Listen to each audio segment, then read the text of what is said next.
You've become such an old hag. I can't even see you as a woman anymore. We're getting a divorce. So go away?" Chuckling mockingly, Tom threw these words at me. I came to take care of Tom at the hospital where he was hospitalized. Despite my devoted support during his illness, this is what I get in return. It's just too cruel. Tom betrayed me with a calm face. Looking back, I realize I've always been treated horribly by him. Yet, why did I endure it all this time? There's absolutely no benefit for me to stay married to such a despicable person. Thinking this, I slowly began to speak. "I won't let you have your way anymore, Tom." Holding a firm resolve in my heart, I confronted Tom head-on. "My name is Anna Smith. I just turned 45 and am a working housewife. Our family is our son Rick and my husband Tom. Rick just started high school this year and is a very kind and good boy. I think I did a great job raising him. My husband Tom used to be quite handsome. It may sound odd to say this about my husband, but he was quite popular back in the day.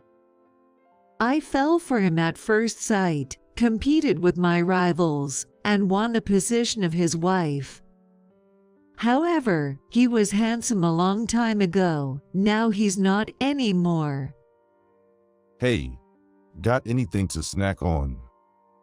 Now in his 40s, Tom has steadily gained weight after Rick's birth and currently shakes his ample belly. His weight gain has a particular reason. It was Tom's affair. While I was busy with Rick's child care, Tom, feeling lonely, had an affair. His affair partner was a food lover, and as a result of accompanying her, he gained a significant amount of weight in a short period. "I'm divorcing you." "Wait, please. Give me another chance." After discovering the affair, I intended to divorce Tom. However, he did not want to part from Rick, who had just been born, and vowed never to cheat again. For my part, I felt sorry for Rick to be without a father, so I backed down from divorce. Since then, Tom hasn't cheated, but his overweight figure remains. He promised to diet when we were rebuilding our marriage, but he has yet to fulfill that promise. I've resigned myself to the fact that he will likely remain this shape for life. Whether Tom is fat or thin doesn't really matter to me. However, I just wish he would stop leading an unhealthy lifestyle.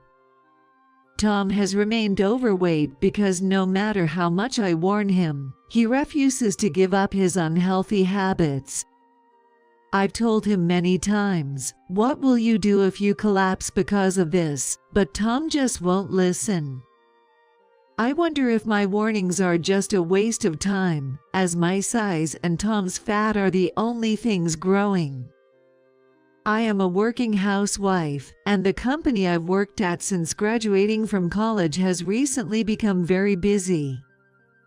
In the past few years, we've significantly increased our sales and are planning to open a branch office. As a result, my workload has increased, and I'm busier than ever. But I still have to make dinner, right? For Tom's health, I make time to cook meals amidst my busy schedule. But all my efforts seem in vain.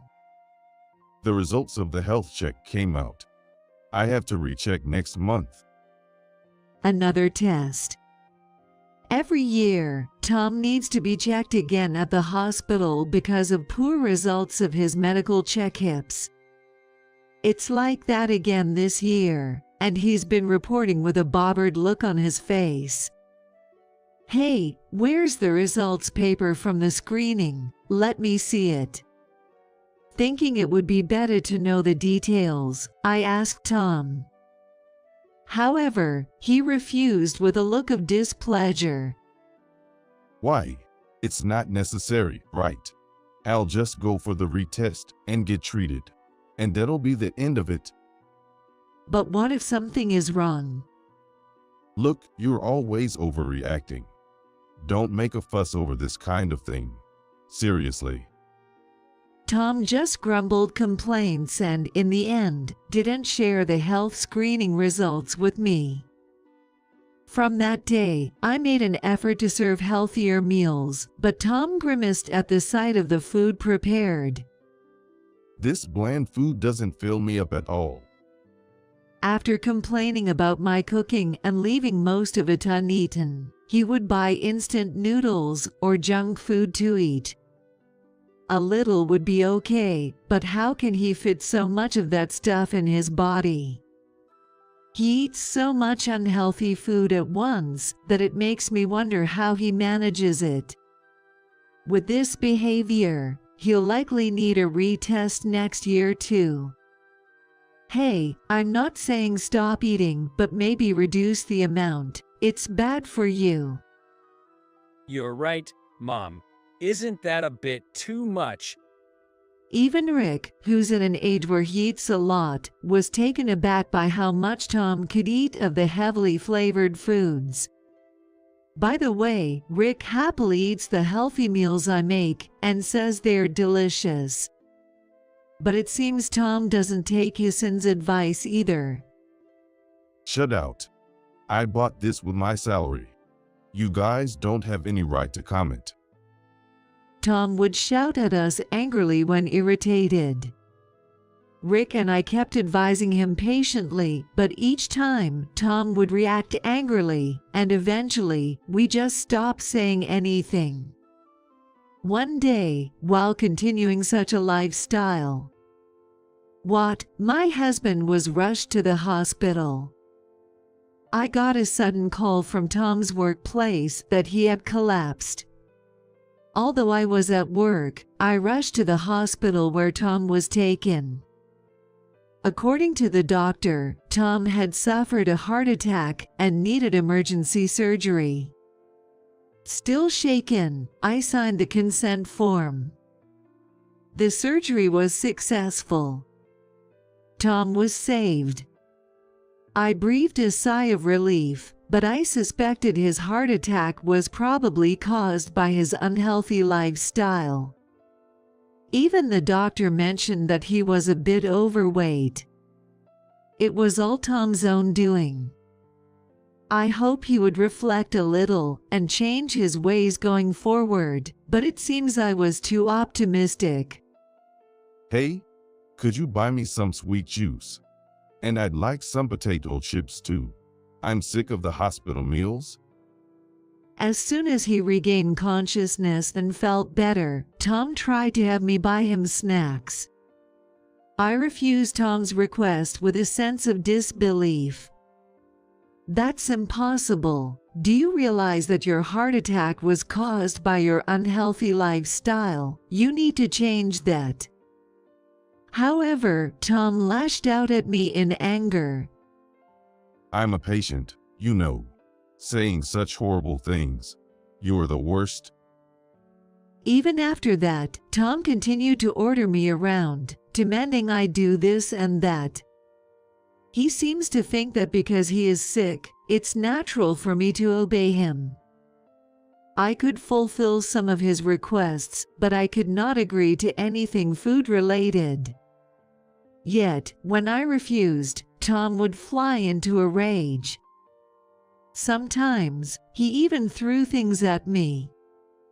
Though I grew increasingly disheartened, Tom, who continued his hospital stay, successfully underwent a forced diet and was in a great mood.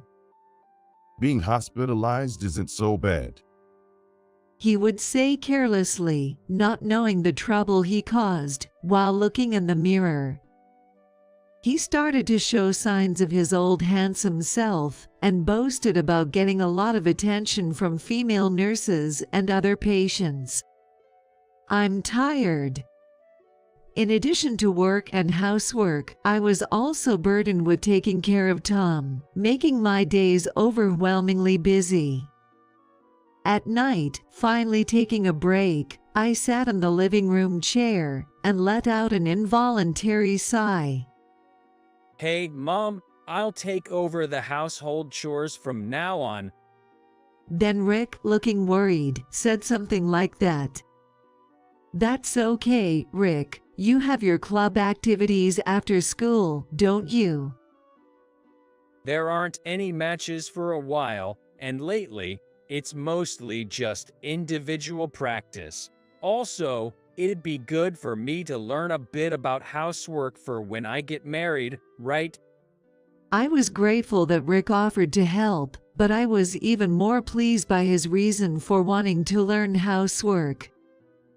Unlike his father, who had always insisted that housework was a woman's job and never really did any himself.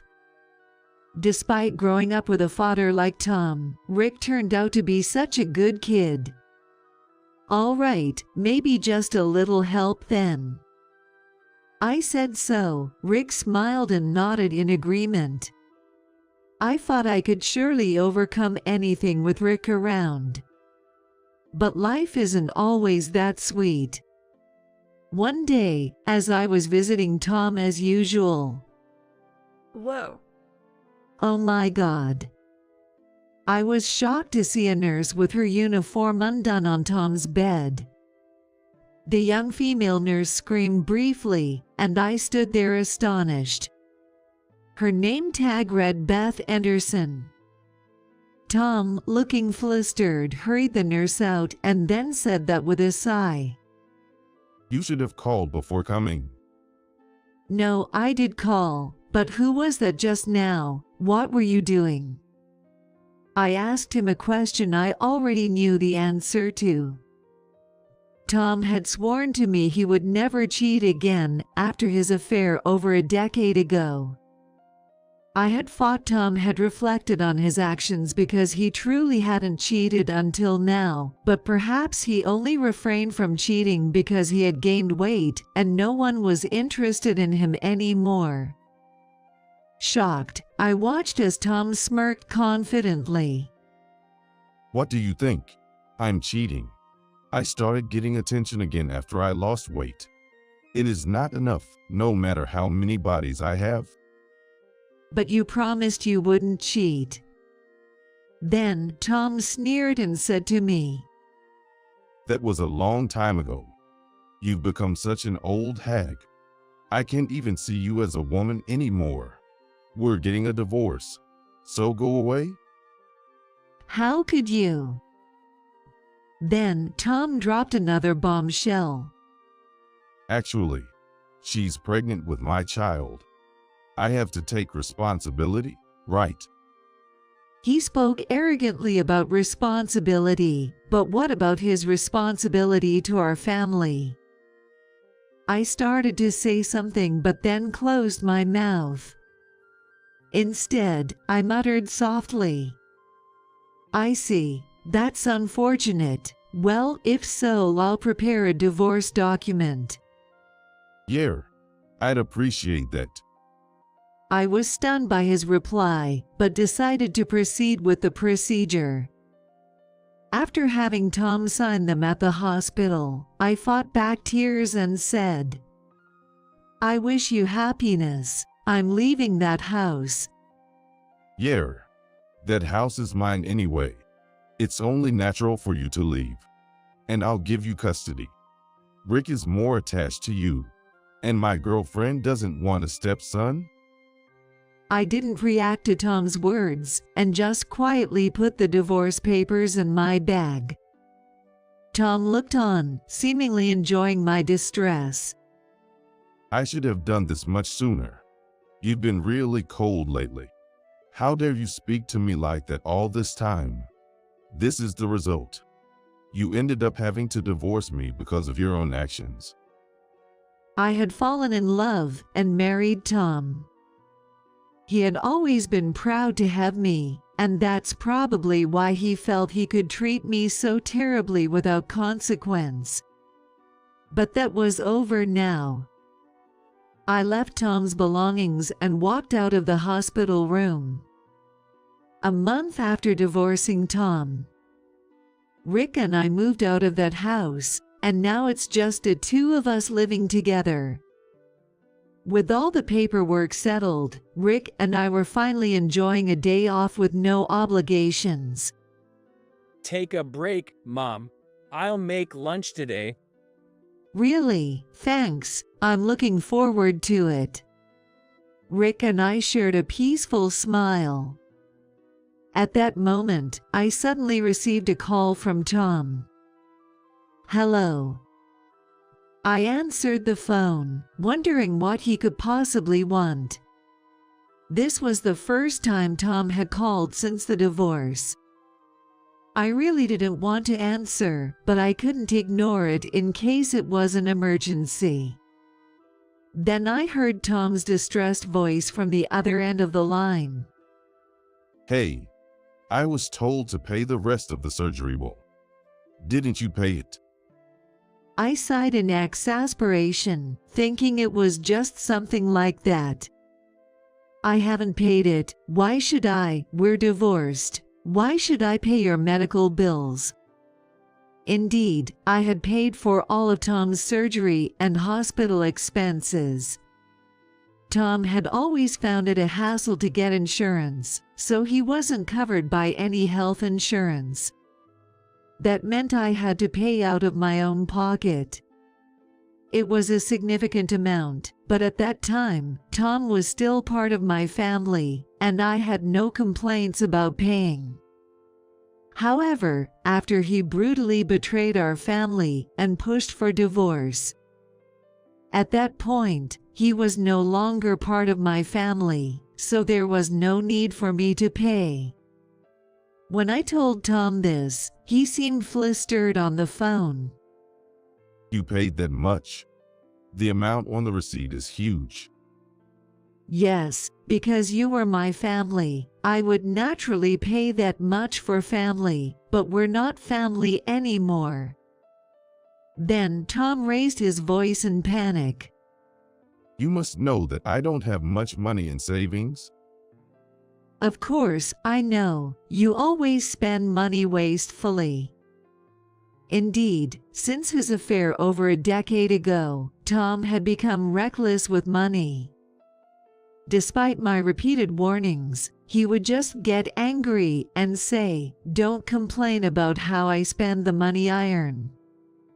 He used to not be so interested in food, but influenced by his affair partner, he continued to spend a lot on meals even after they split. Not to mention the golf clubs he gave up on after just 3 days, or the expensive camera collecting dust because he barely used it. Tom was always irresponsible with his salary. Eventually, I gave up and stopped intervening in how he spent his money. So, you know I can't pay this huge amount, right? Come to the hospital and sort out the medical bills. Where are you right now? I asked Beth to go to the house, but she said there was no sign of anyone there. Beth was Tom's affair partner. I was truly glad Rick and I had moved out. I never wanted to see the face of the woman who had caused us so much trouble. In response to a flustered Tom, I replied with utter calmness, "There's no way I'd tell you. Right now, Rick and I are enjoying very peaceful days together. I absolutely refuse to let you disrupt this peace." Ever since Rick and I left that house after divorcing Tom, Rick's smile has become more frequent. I actually always wanted you to divorce Dad. You never seemed happy with him, and he has always said nasty things to me. Upon further discussion, it turns out that Tom had even threatened to withhold funding for Rick's college education if he didn't comply with his demands. Rick is a kind kid, but lately, he had begun to stand up to Tom more frequently. Tom didn't like that at all.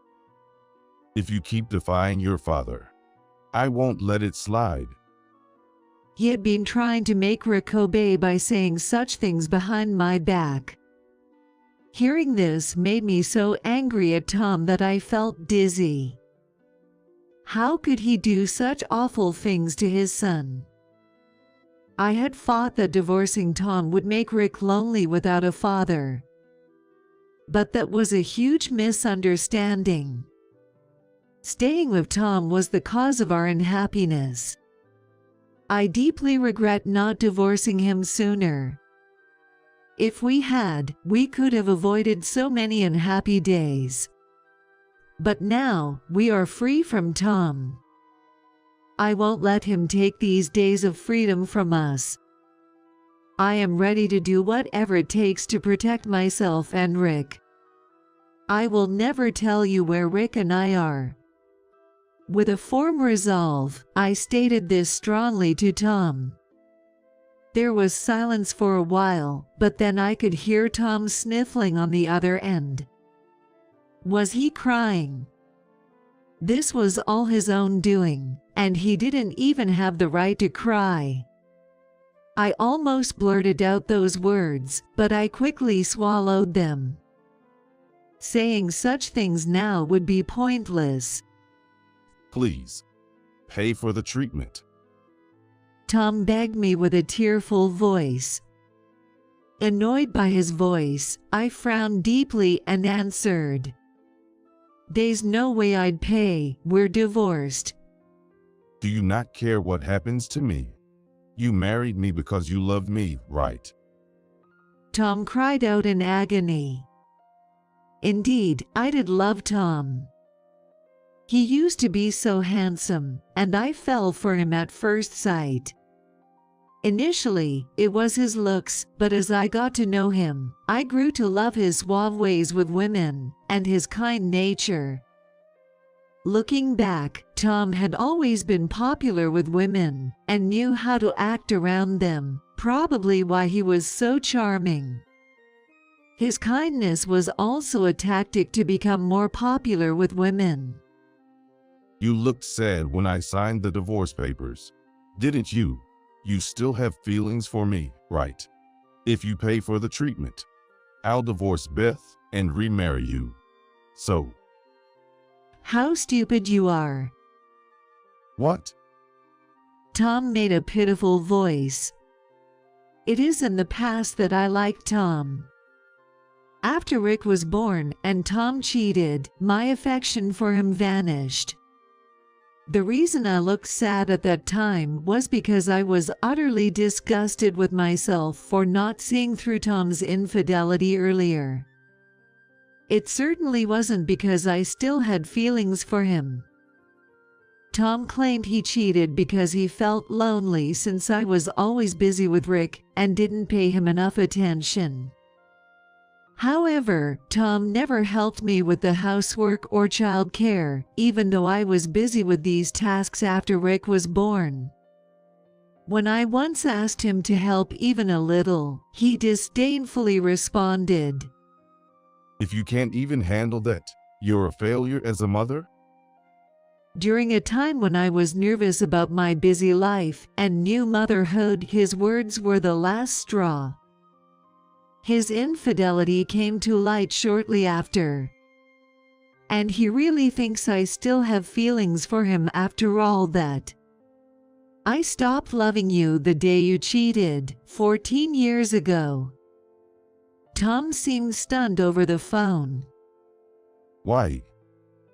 Why, after doing something so terrible, you really don't understand people's feelings. If you didn't love me anymore, why didn't you divorce me sooner? There were several reasons for that. Firstly, divorcing with young Rick seemed too risky. Also, I used to think that it was better for Rick to have a father. My affection for Tom has been gone since that affair. We were merely cohabiting as a family, nothing more. Over the years, I developed a familial affection for Tom. Although I couldn't forgive the past, I thought continuing to live together as a family was one option. But then, Tom cheated again right in front of me. Whether Tom falls in love with someone else no longer makes me jealous. I'm angry because he broke his promise. He broke his promise and abandoned his role as Rick's father. I am furious about that. There's no way I could still have feelings for someone like that. Whatever happens to you, it's none of my business. At my response, Tom was at a loss for words. Hey, are you just going to stay silent? I was enjoying my first day off in a long time. I don't want to waste any more time talking to you. I'm hanging up. As I said this, Tom hastily spoke up. Wait. Listen. You can't possibly raise Rick alone, right? He's going to college soon. And you'll need money. You'll struggle without me, won't you? His words were so off the mark that I couldn't help but laugh. What are you laughing at? Tom shouted from the other end of the phone. He truly doesn't understand anything about me. I decided to enlighten him with the truth. I've been earning more than you for quite some time. I don't waste money like you, so I have savings. I'm not struggling financially, so don't worry. Really? That's right, I don't need you. I have educational insurance for Rex college expenses, so there's no need to worry about it. We have no problems even without you. Indeed, I have been valued at the company where I have worked since graduating from college, earning a salary commensurate with my evaluations. I had to take a slightly longer maternity leave, which delayed my promotions compared to others. Despite the challenges, by diligently working hard, I have been promoted to the position of assistant manager. I had told Tom about my promotion, but he believed that as a woman, I wouldn't be earning much. You say that you are busy at work, but you are a woman after all. A man like me is always busier. Don't use work as an excuse to neglect housework. When I got a promotion and became busier at work, there were times when I couldn't cook and we had to order takeout. Those were Tom's words to me then. No matter how much I explained my job or how hard it was, Tom just laughed it off dismissively. The only reason I could endure it was because of my kind son, Rick. It wasn't because of Tom. In fact, Tom was more of a burden to me. I only realized this after the divorce. It might have been Tom's fault we ended up in such a situation, but maybe my own naivety also played a role in worsening things. However, I won't make that mistake again. You hardly gave us any money for living expenses these past few years, right? Didn't you ever wonder how we continued to live as usual? It's obvious because I was the one earning. We have no problems without you. Then Tom muttered in a trembling voice. What about Rick? He must be feeling lonely without a father. What would the parents of his future spouse think if he doesn't have a father? For Rick's future, it's better if I'm around. I couldn't help but hold my head in dismay at his words. Meanwhile, Rick, who had been listening to the conversation, gestured that he wanted to speak on the phone. Are you sure? Yes, I have something I want to say to Dad. I nodded and handed Rick the smartphone. Hello, Dad. Rick, tell your mom she needs me, right? But Rick, without hesitation and in a clear tone, responded. No, not at all. What? To me, Mom is the only my parent I need. Dad and I are just related by blood. I hate that too, but since I can't do anything about it, I just accept it. Also, you mentioned something about a marriage partner. Having a parent like you is actually a disadvantage to me. Rick spoke his rejection of Tom calmly, his expression utterly composed, and there was no sense of wanting to get back at Tom. He was merely articulating his farts in a measured way. I'm really glad Mom divorced you. Thanks to that, I'm very happy now. If Mom ever considered remarrying you, I'd do everything to stop it because that wouldn't make her happy. Tom seemed completely at a loss for words. Can you please not involve yourself with me and Mom anymore? You should just be happy with your affair partner. Wait, Rick. I still want to be your father. Then why did you cheat? This is all your fault, the consequences of your own actions. I no longer think of you as my father. You're not needed in me and Mom's life. Faced with such a clear rejection, I couldn't help but let out a wry smile. I hadn't realized Rick was so firm in his rejection of Tom. I took back the phone from Rick and delivered the final words to Tom. So, do you understand? Just as Rick said, don't involve yourself with us again. If you ever show up, I'll consider taking legal action. Tom remained silent. I sighed softly and hung up the phone. I heard that Tom ended up paying the remaining surgery and hospital fees using money borrowed from a payday lender. He could have arranged a payment plan with the hospital or found a better way if he didn't have the money. His thoughtless actions reaffirmed my decision to divorce him. After settling into my new place, I took some rest and then consulted a lawyer to sue for alimony due to the infidelity. Just getting divorced over infidelity wasn't enough for me. Tom apparently hadn't anticipated being sued for alimony. He seemed to have made quite a fuss when dealing with the lawyer I hired. Then, I am prepared to go to court if necessary. Please convey that I am ready for anything. After hearing this, Tom reluctantly agreed to settle the alimony. At this point, Tom finally told his parents about our divorce and asked for their help to pay the alimony. However, upon hearing this, his parents were furious. They told him that they no longer consider him their son and declared that they were cutting ties with him. Later, I received a call from Diana, my ex-mother-in-law.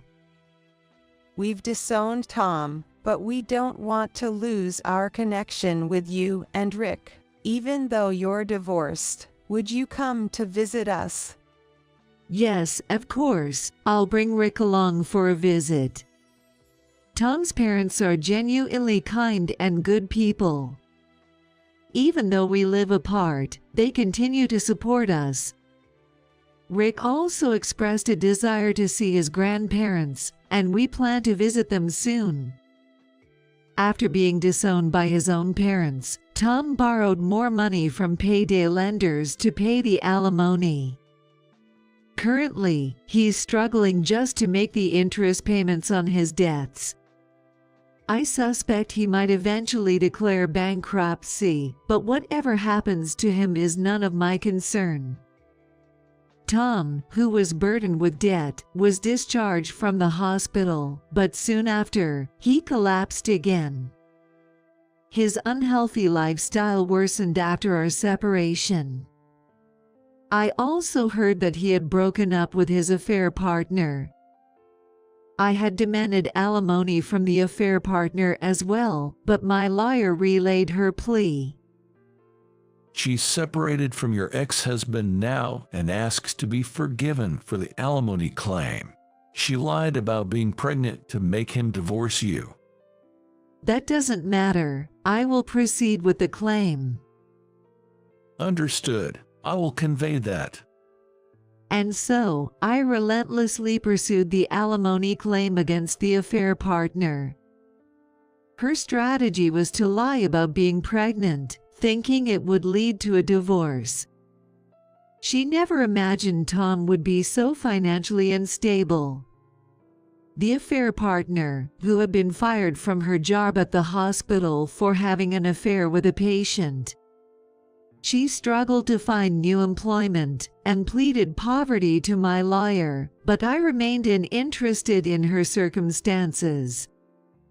Ultimately, she somehow managed to gather the money to settle the alimony, perhaps also using payday lenders like Tom. The specifics don't interest me, nor do I want to know them. After confirming the alimony payment, I breathed a sigh of relief. Thus, my tumultuous days came to an end. Currently, Rick and I are living peacefully and happily. Concerned about potential retaliation from Tom or the affair partner, I chose a highly secure apartment for our new home. Just to be cautious, I keep in touch with my ex-in-laws to get updates about Tom's situation. After paying the alimony, Tom had to sell his house to manage his debts and is now living alone in a small apartment.